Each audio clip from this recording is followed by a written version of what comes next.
neighbors in Clintonville say they're scared to go to sleep tonight after a series of unexplained explosions. The blasts and tremors sent people out into the street in their pajamas overnight. Now they fear it could happen again. Heather Burke is in the Wapaka County town tonight with more on this mystery. People in this community won't stop coming up to us tonight, telling us that they're still hearing this loud boom tonight, and then they feel the ground shake just a little bit.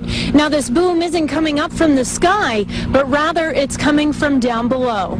Think we're going to be able to get some sleep tonight? There's a mystery in Clintonville. What did you hear? Verta Schultz wants to solve it. It sounded like somebody was dropping bombs. House vibrated, the windows rattled, and it even shook the bed. It came from down below. That big bang. Dennis Padilla heard it too. Everybody was scared last night. Even my neighbors, they come running out of the house, they packed up and left. Around 9:30 Sunday night, neighbors heard the strange sound.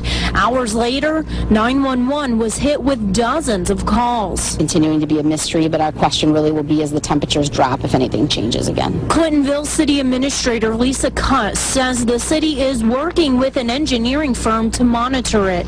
At this point, they only know what it can't be. What we know from geologists down at UW-Madison is that this is clearly not consistent with earthquake activity, that typically happens about 1 mile below the Earth's surface or more. They're also ruling out gas explosions. What do you think it is?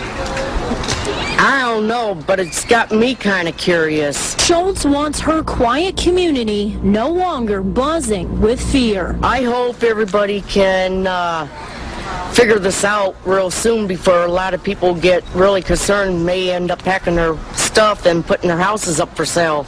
The city administrator tells us that they're going to continue to monitor this, but there's a huge chance that this mystery may never be solved.